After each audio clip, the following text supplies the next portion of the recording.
In this video, I'm going to show you how you can permanently uninstall Google app from your Windows computer. If this video helps, please like and subscribe.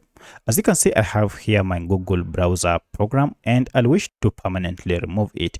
To do it the correct way, just go to your control panel here on your Windows computer. This works for both Windows 10 or Windows 11. However, if you can't see this control panel shortcut, then you need to go to the start menu, and from here just search for control panel, and here we go. Tap on it to open, and then look for programs and features option. If you tap on this, now you will see a list of all the programs that are running on your computer.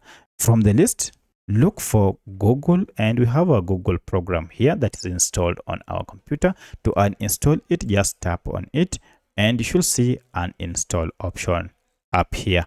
Alternatively, you can just right click on it and now you should see an install option is available.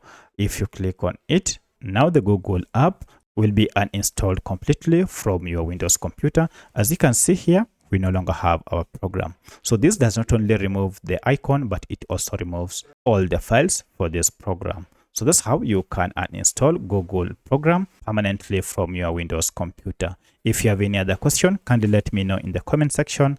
Otherwise, thanks for watching and let's meet in the next video.